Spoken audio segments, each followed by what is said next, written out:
Hi viewers, welcome to our channel. ప్రస్తుతం మనతో పాటు దాము బాలాజీ గారు సీనియర్ జర్నలిస్ట్ ఉన్నారు. వారితో ఒకసారి మాట్లాడదాం. సార్ నమస్కారం.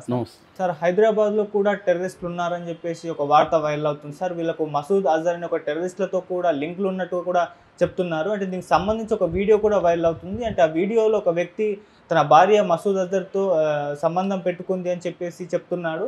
సో అసలు ఏంటి ఆ వీడియోలో ఏముంది? మరి నిజంగా హైదరాబాద్లో టెర్రరిస్టులు ఉన్నారా? వాళ్ళకి మసూద్ అజర్తో లింకులు ఉన్నాయా? దీన్ని ఏ విధంగా చూస్తారు?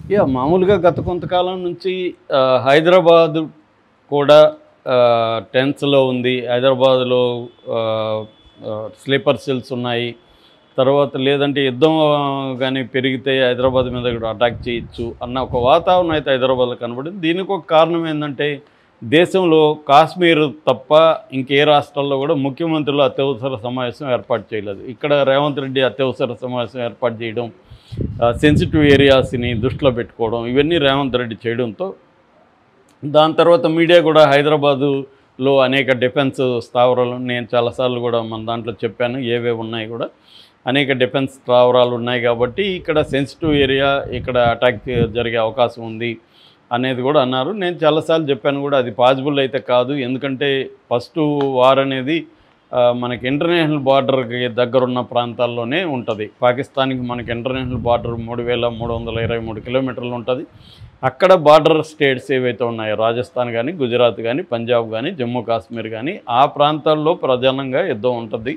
దాని తర్వాత ఇలా మెల్లగా సౌత్ ఇండియాకి వ్యాపిస్తుంది. సో మన 1500 కిలోమీటర్ల దూరంలో హైదరాబాద్ ఉంది పాకిస్తాన్కి. కాబట్టి హైదరాబాద్ డేంజర్ అయితే కాదు అనేది నేను కూడా చాలాసార్లు చెప్పాను. కానీ రకరకాల వార్తలు అయితే వస్తున్నాయి. కొత్తగా ఒక వీడియో వైరల్ అవుతుంది. దాదాపు నేను చూసిన టైంకి 20 లక్షల మంది ఆ వీడియోని చూశారు. ఎక్స్లో అది ఒక షోనీ కపూర్ అనే ఒక అతని ఐడి నుంచి ఉందన్నమాట. ఆ ఐడిలో పెట్టారు ఆ వీడియోని. ఆ వీడియోలో ఏముందంటే, ఓల్డ్ సిటీలో ఒక హస్బెండ్ ముఖం కనబడట్లేదు, హస్బెండ్ అని చెప్తున్నాడు అతను. భార్య ఏదో పని చేసుకుంటుంది మంచం మీద కూర్చొని. అది ఒక స్మాల్ పేదల ఇల్లు లాగే ఉంది. ఆ ఇంట్లో ఇతను వీడియో తీస్తున్నాడామని తీస్తూ మాట్లాడుతున్నాడు. అదేంటంటే, ఈమె టెర్రరిస్టు. ఈమె కొంతకాలం గత 2016 నుంచి కూడా 16 నుంచి కూడా ఈమె అక్కడ పాకిస్తానీ టెర్రరిస్టు మసూద్ అజర్ బయోగ్రఫీ కూడా నేను చెప్పాను. మసూద్ అజర్ అంటే మనకి జైష్-ఇ-మొహమ్మద్ అనే ఒక సంస్థని 2000 సంవత్సరంలో పాకిస్తాన్లో నెలకొల్పాడు. ఆ తర్వాత 2001లో పార్లమెంట్ అటాక్లు కానీ, 2019లో పుల్వామా అటాక్స్ కానీ, ఇలాంటి అనేక వాటికి ఆయన బాధ్యుడు.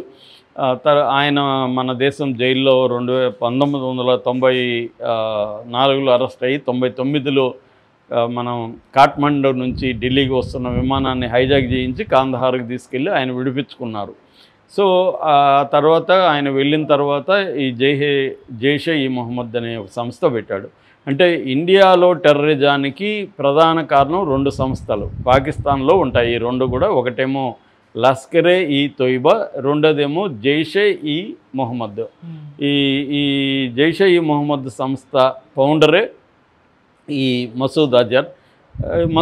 మొన్న ఆపరేషన్ సింధూర్లో భాగంగా బహవల్పూర్ అనే ఏరియాలో మనం అటాక్ చేసాం. ఆ బహవల్పూర్ ఆ టెర్రరిస్ట్ క్యాంప్ ఏదైతే ఉందో, ఆ క్యాంపులో ఈ మసూద్ అజర్ బంధువులు, వాళ్ళ అక్క, వాళ్ళ బావ, వాళ్ళ పిల్లలు, ఇలాగా మొత్తం 10 మంది చనిపోయారు. ఎయిడ్స్ ఒక 4 చనిపోయారు. అంటే సహాయకులు ఒక 4 చనిపోయారు. మొత్తంగా 14 మంది అక్కడ చనిపోయారు ఈ అజహార్కి సంబంధించి. సో అందులో వాళ్ళ తమ్ముడు ఉన్నాడని, ఇంకొంతమంది టెర్రరిస్టులు కూడా ఉన్నారనేది చెబుతున్నారు. సో ఏదేమైనా ఇతను కీలకమైన వ్యక్తి. తర్వాత అతను ఒక ఉర్దూలో లెటర్ కూడా రిలీజ్ చేశారు. అది మోడీని హెచ్చరిస్తూ, ఇండియాని హెచ్చరిస్తూ చేశాడు. దాంతో ఒకసారిగా ఇండియాలో అనేక రాష్ట్రాల్లో కూడా ఉలిక్కిపాటు జరిగింది. అట్లాగే హైదరాబాద్లో కూడా, గతంలో కూడా హైదరాబాద్లో ఏమైంది, మనకి టెర్రరిస్ట్ యాక్టివిటీలు జరిగాయి. 2007లో మెక్కా మసీదు, 2007లోనే గోకుల్ చాటు అండ్ లుంబిని పార్క్ ఒకే రోజు ఒకే టైమింగ్లో 2 చోట్ల జరిగాయి. గోకుల్ చాట్లో 32 మంది చనిపోతే, లుంబిని దీంట్లో 10 మంది చనిపోయారు. మొత్తం 32 మంది చనిపోతే దాదాపు 50 మంది తీవ్రంగా గాయపడ్డారు. ఆ తర్వాత 2013లో దిల్సుఖ్ నగర్లో బాంబ్ బ్లాస్టులు జరిగింది. అందులో కూడా చాలామంది చనిపోయారు. ఇలాగా హైదరాబాద్లో బాంబ్ బ్లాస్టులు జరగడం, తర్వాత ఎన్ఐఏ నేషనల్ ఇన్వెస్టిగేటివ్ ఏజెన్సీ అనేకసార్లు హైదరాబాద్లో దాడులు జరిగింది. లేటెస్ట్గా అంటే 2023లో ఎన్ఐఏ దాడులు జరిపింది. మొగల్పురా, మీరా చౌక్, భవానీనగర్ ఇలాంటి ఓల్డ్ సిటీ ఏరియాస్లో దాడులు జరిపి ఐసిస్ అంటే Islamic state of Iraq and Syria, ఈ ఐసిస్ సింపథైజర్లు, అట్లాగే పిఎఫ్ఐ అంటారు. పిఎఫ్ఐ అంటే పాపులర్ ఫ్రంట్ ఆఫ్ ఇండియా, ఇదొక ఇస్లామిస్ట్ ఆర్గనైజేషన్, టెర్రరిస్ట్ ఆర్గనైజేషన్. ఈ రెండు టెర్రరిస్టులకు సంబంధించిన సింపథైజర్సు, వాళ్ళకి హెల్ప్ చేసిన వాళ్ళు పాత బస్తీలు ఉన్నారని కొంతమంది అరెస్టులు కూడా చేసింది. ఇది 2016 నుంచి కూడా ఈ అరెస్టులు జరుగుతూనే ఉన్నాయన్నమాట. సో ఎన్ఐఏ అనేకసార్లు హైదరాబాద్లో అనేక ప్రాంతాల మీద అరెస్టులు చేస్తుంది, దాడి చేసి. సో ఈ నేపథ్యంలో హైదరాబాద్లో స్లీపర్ సెల్స్ ఉన్నాయన్న ఒక వాతావరణంలో ఈ భర్త చేసిన వీడియో వచ్చింది. ఈ భర్త ఏం చెప్తున్నాడంటే, ఈమె హిందువుగా ఉండి ఇప్పుడు ముస్లిం కన్వర్ట్ అయిన తర్వాత నన్ను పెళ్లి చేసుకున్నాక అప్పటి నుంచి కూడా 2016 నుంచి మెయిల్లో కాంటాక్ట్లో ఉంది అజర్కి. ఈమె టెర్రరిస్టు, దీన్ని మన దేశంలో వాళ్ళకి నేను అధికారులకు తీసుకెళ్తాను అని ఈమె ఒక దేశద్రోహి అని మాట్లాడుతున్నాడు. ఆమె మాట్లాడుతుంది, అవునవును, ఎవరు దేశద్రోహి అల్లాకు తెలుసు, నువ్వే నా ఐడిని హ్యాక్ చేసి నా ఐడి నుంచి నువ్వే పంపిస్తున్నావు అని ఆరోపిస్తుంది. అంటే క్లియర్గా ఒక విషయం అయితే ఈ వీడియోలో మనకు బయటపడింది ఏంటంటే, ఇద్దరు కూడా ఏం చెప్తున్నారంటే, ఆమె మెయిల్ ఐడి నుంచి ఈ మసూద్ అజర్కి అయితే వీళ్ళు కాంటాక్ట్ చేశారు, అతను కూడా రిప్లై ఇచ్చాడు, టచ్లో ఉన్నారు. అయితే ఇతను టచ్లో ఉన్నాడా, ఆమె టచ్లో ఉందనేదే కన్ఫ్యూజన్ ఇక్కడ. ఇతనేమో ఆమె ఉంటాడు, ఆమెమో నా ఐడిని హ్యాక్ చేసి నువ్వే చేసావు అని ఆమె అంటుంది. మొత్తం మీద ఆ ఇంట్లో నుంచి అయితే టచ్లో ఉన్నారని అర్థమవుతుంది. దీని మీద మరి మన అధికారులు, మన ఇంటెలిజెన్స్ వింగు ఏమి చర్య తీసుకోబోతుంది? కౌంటర్ ఇంటెలిజెన్స్ ఉంటుంది మన తెలంగాణలో. ఈ కౌంటర్ ఇంటెలిజెన్సే ఎక్కువగా టెర్రరిస్ట్ యాక్టివిటీల మీద ఎన్ఐతో కలిసి పనిచేస్తుంది. ఎన్ఐ అంటే నేషనల్ ఇన్వెస్టిగేటివ్ ఏజెన్సీ.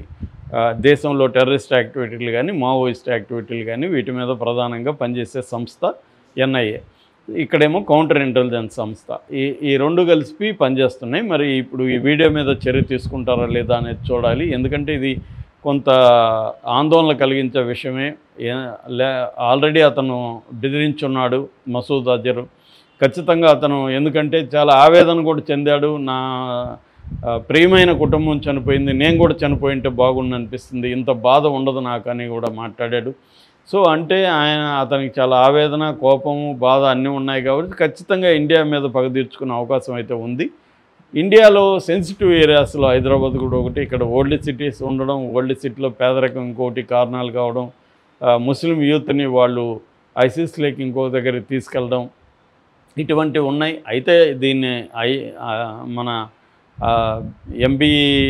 ఎంబీటీ కానీ ఎంఐఎం పార్టీలు రెండు కూడా ఖండించాయి. ఇక్కడ ఎవరు టెర్రరిస్టులు లేరు, మీరు అనవసరంగా మా ముస్లిం యూత్ని టార్గెట్ చేసి ఇది చేస్తున్నారనేది అంటున్నారు. కానీ గతంలో కూడా హైదరాబాద్ లింకులు అయితే ఉన్నాయి. ఎందుకంటే ఇక్కడ పేలుళ్ళు ఇవన్నీ జరిగాయంటే లోకల్గా సపోర్ట్ లేకుండా ఎట్లా పెట్టారు, బయట నుంచి వచ్చారన్న డౌట్లు అయితే చాలామందికి ఉన్నాయి. సపోర్ట్ లోకల్గా కూడా ఉందని కొన్ని అరెస్టులు కూడా 2016 జూన్లో కూడా 11 మందిని అరెస్ట్ చేశారు. తర్వాత 2019 ఏప్రిల్లో అరెస్టులు జరిగాయి.